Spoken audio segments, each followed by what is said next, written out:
Dear audience, welcome to my channel Accounting School.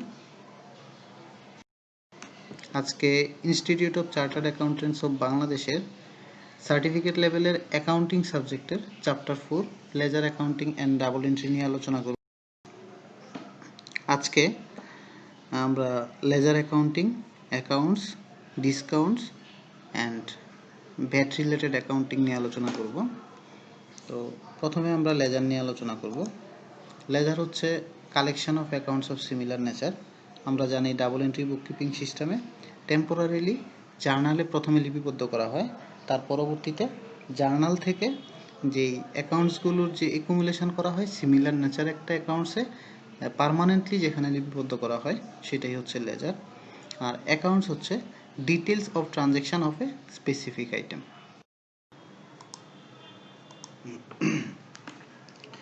Types of accounts. অ্যাকাউন্টসকে আমরা প্রধানত দুই ভাগে ভাগ করতে পারি, একটা পার্সোনাল অ্যাকাউন্টস আর একটা ইমপার্সোনাল অ্যাকাউন্টস। আবার ইমপার্সোনাল অ্যাকাউন্টসকে আরও দুই ভাগে ভাগ করা যায়, একটা রিয়েল অ্যাকাউন্ট, একটা নমিনাল অ্যাকাউন্ট। পার্সোনাল অ্যাকাউন্টের মধ্যে সকল কাইন্ড অফ রিসিভেবল এবং পেয়েবল রিলেটেড যেই ট্রানজ্যাকশানগুলো থাকে সেই রিসিভেবল এবং পেয়েবল লেজার রিলেটেড ট্রানজ্যাকশানগুলোকে পার্সোনাল অ্যাকাউন্টে লিপিবদ্ধ করা হয়। দ্যাট মিন্স ক্রেডিট সেলস এবং ক্রেডিট পারচেস রিলেটেড যে ট্রানজ্যাকশানগুলো থাকে সেটাকে লিপিবদ্ধ করার সময় আমরা ডেবিট অথবা ক্রেডিট এন্ট্রিতে রিসিভেবল এবং পেয়েবল রিলেটেড যেই এন্ট্রিগুলো দিই সেই এন্ট্রিগুলোর জন্য আমরা রিসিভেবল লেজার অথবা পেয়েবল লেজারে পোস্টিং দিয়ে থাকি। আর এই দুইটা মিলেই হচ্ছে পার্সোনাল অ্যাকাউন্ট। আর ইমপার্সোনাল অ্যাকাউন্টে আমরা জানি ব্যালেন্স শিটের 5টা এলিমেন্টস আছে।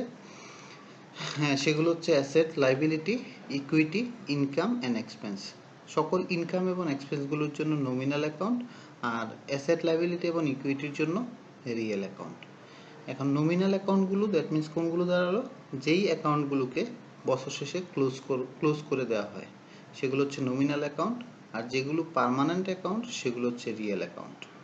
আবার আমরা যদি লেজারকে ক্লাসিফাই করি তাহলে লেজারকে মূলত 3 ভাগে ভাগ করা যায়, একটা পারচেস লেজার, একটা সেলস লেজার আর একটা হচ্ছে জেনারেল লেজার। এখন এই পারচেস এবং সেলস লেজারকে আমরা রিসিভেবল লেজার অথবা পেয়েবল লেজারও বলতে পারি। আর এই পারচেস এবং সেলস বাদে বাকি যেই ট্রানজ্যাকশানগুলো থাকে সেগুলোর জন্য যেই লেজারগুলোতে লিপিবদ্ধ করা হয় সেগুলোকে আমরা জেনারেল লেজারও বলতে পারি। অ্যাট দ্য সেম টাইম আমরা জানি রিসিভেবল এবং পেয়েবলের মধ্যে অনেকগুলো পার্টি ইনভলভ থাকে। সেই পার্টিগুলোকে যদি আমরা ইন্ডিভিজুয়ালি রেকর্ড করি, আলাদা আলাদা লেজারে রেকর্ড করি, তাহলে সেই লেজারগুলোকে আবার বলা হবে মেমোরেন্ডাম লেজার।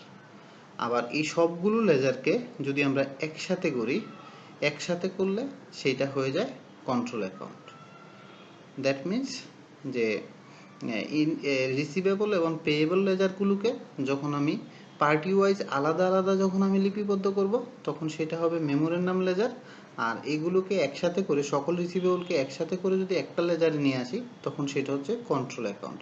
এখন এইটাকে কন্ট্রোল এবং পার্সোনাল, এই দুইটাকে আবার পার্সোনাল অ্যাকাউন্টও বলা হয়। এই দুইটার মধ্যে যদি যে পার্সোনাল যে অ্যাকাউন্টগুলো থাকে সেগুলো অ্যাকাউন্টিং সাইকেলের নেক্সট স্টেপে যায় না, নেক্সট স্টেপে যায় কন্ট্রোল অ্যাকাউন্ট। কন্ট্রোল অ্যাকাউন্টটা নেক্সট স্টেপে যখন যায় তখন কন্ট্রোল অ্যাকাউন্টটাই জেনারেল লেজার হিসেবে রিকগনাইজড হয়।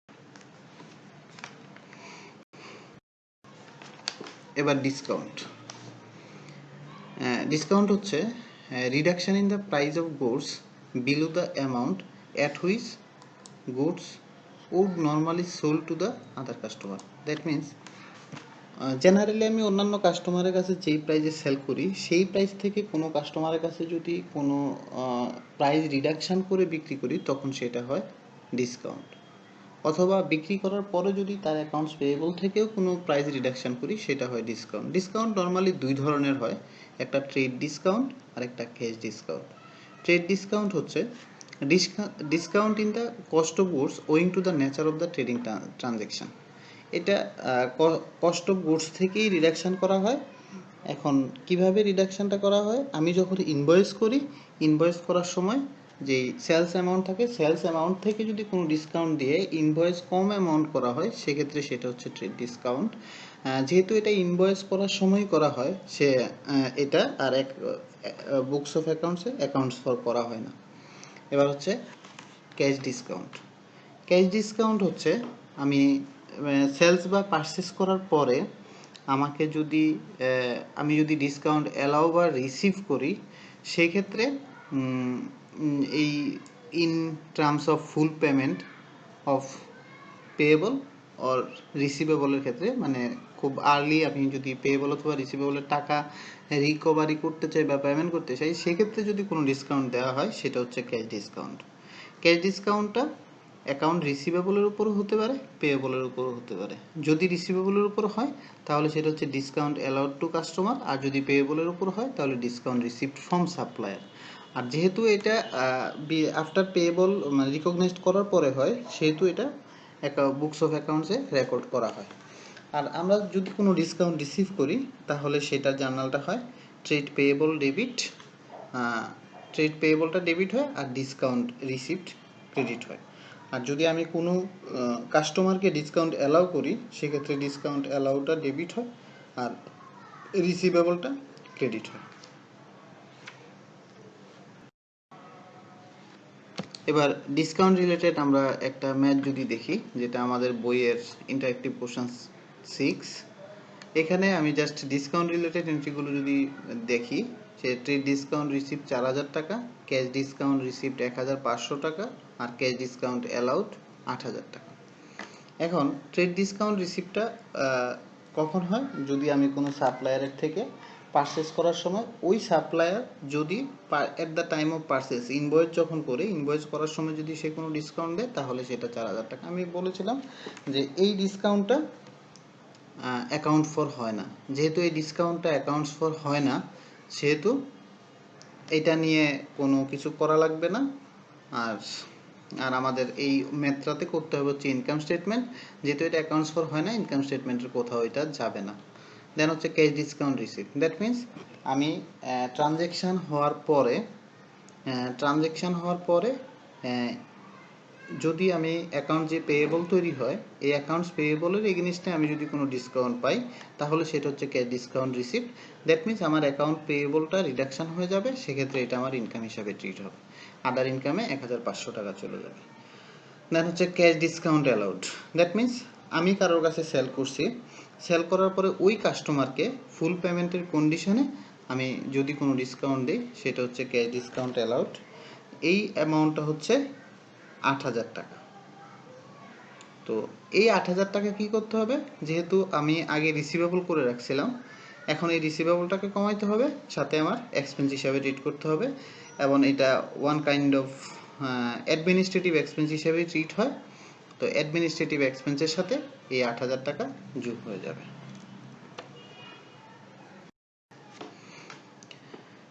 এবার ভ্যাট রিলেটেড অ্যাকাউন্টিং।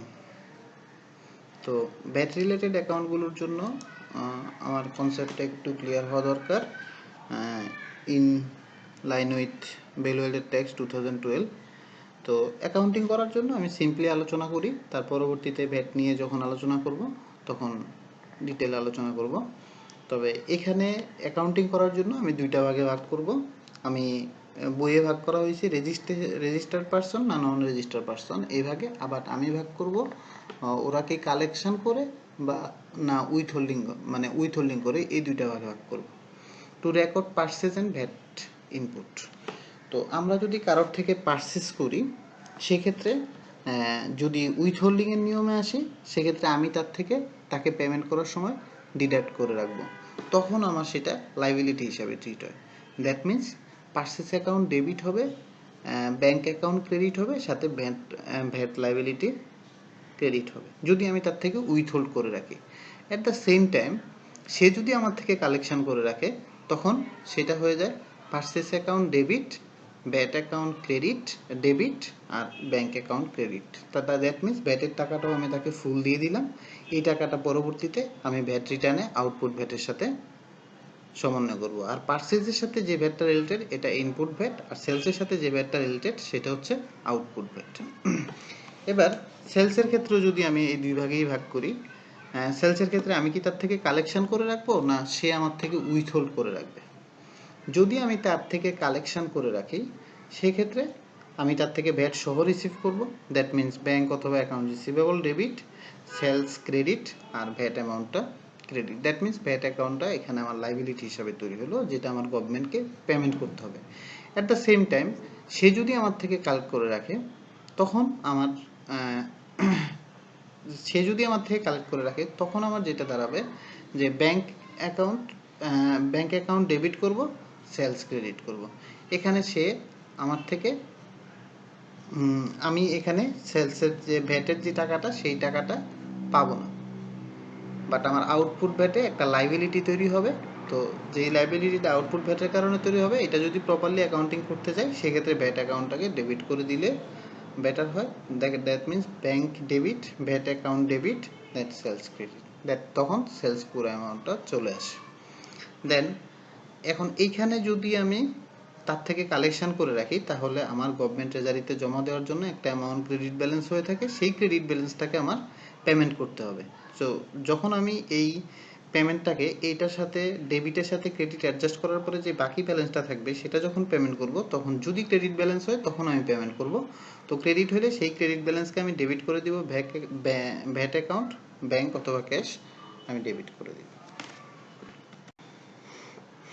দেন আমরা যদি একটা কোশ্চেনে আসি, ম্যাটস নর্মালি একটা প্রোডাক্ট সেল করে 130 টাকা, যেটা ট্রেড ডিসকাউন্ট ছিল 10 টাকা। দ্যাট মিন্স প্রোডাক্টটার ইনভয়েস প্রাইস তখন দাঁড়ায় 120 টাকা, আর এটার জন্য ক্যাশ ডিসকাউন্ট হচ্ছে 5% for prompt payment. That means পেমেন্টটা আর্লি করার জন্য 5% ডিসকাউন্ট দেওয়া হয়েছে, ক্যাশ ডিসকাউন্ট। আর ভ্যাটের জন্য রেজিস্টার, ম্যাট যেহেতু সেলস করছে সে ভ্যাটের জন্য রেজিস্টার, দ্যাট মিন্স সে ভ্যাটটা কালেকশন করবে। আর তাইলে এই যে 120 টাকা ইনভয়েস ভ্যালু, 5% ডিসকাউন্ট, ডিসকাউন্টের অ্যামাউন্ট হচ্ছে 6 টাকা। এটাকে আমরা কি করব, how much output VAT should mat include in O'Neill's invoice, that means ওনিলসের ইনভয়েসে কত টাকা ভ্যাট হিসাবে দেখাবে।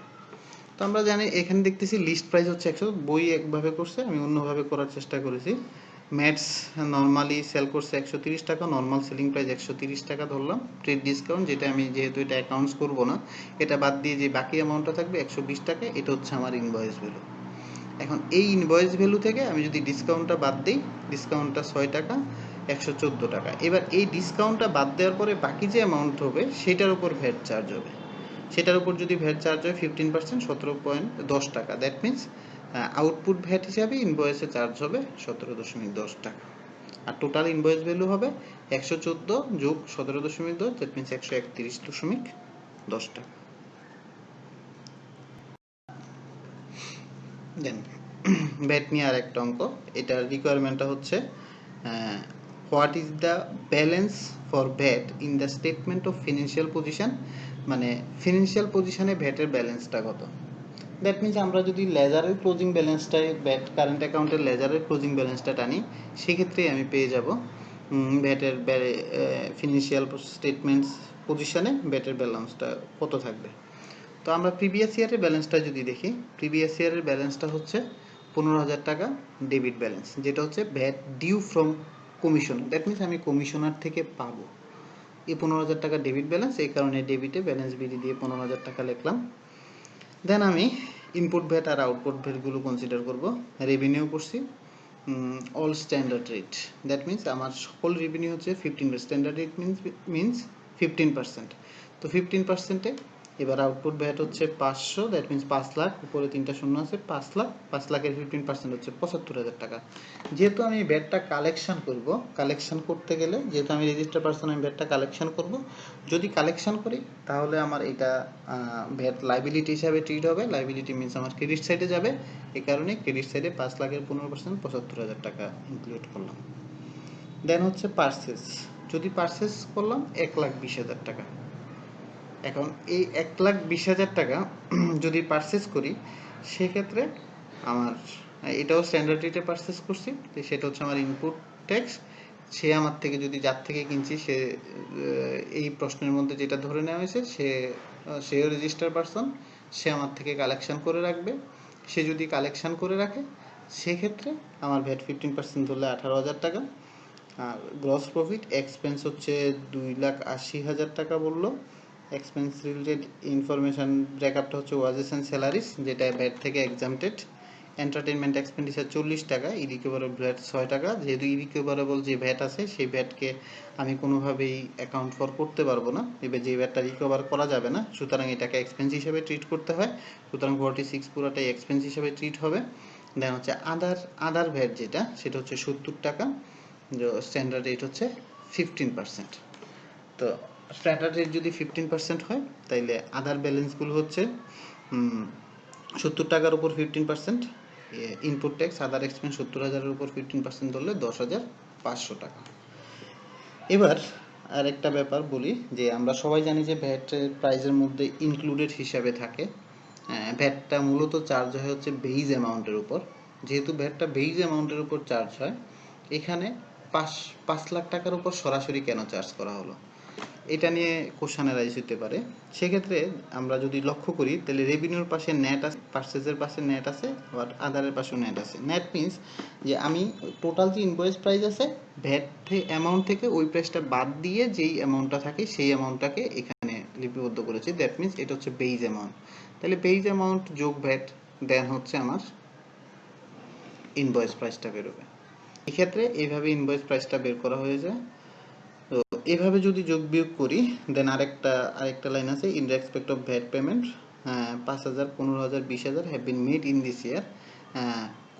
কমিশনারকে ভ্যাট পেমেন্ট করা হয়েছে 5,000, 15,000, 20,000। দ্যাট মিনস আমার ভ্যাট লাইবিলিটি কমবে, ডেবিট হয়ে যাবে। তো পেড করছি 5,000, 15,000, 20,000, টোটাল হচ্ছে 40,500 টাকা। আর এই বছর ভ্যাট কমিশনার থেকে আমি রিপেমেন্ট পাইছি 12,000 টাকা। এটা আমার আগে অ্যাসেট ছিল, অ্যাসেট থেকে এখন ডেবিট থেকে চলে যাবে, রিভার্স হবে, দ্যাট মিনস ক্রেডিট হয়ে যাবে 12,000 টাকা। এটা যদি ব্যালেন্স করি তাহলে ব্যালেন্স শিটে 3,000। দ্যাট মিনস আমার ভ্যাট কারেন্ট অ্যাকাউন্টে এখনও ডেবিট ব্যালেন্স 3,000, এখনও ক্রেডিট ব্যালেন্স 3,500 টাকা আছে।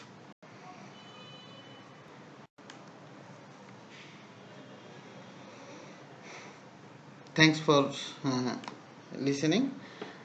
If you have any question regarding this video, you can ask me. I will try my best to answer every question.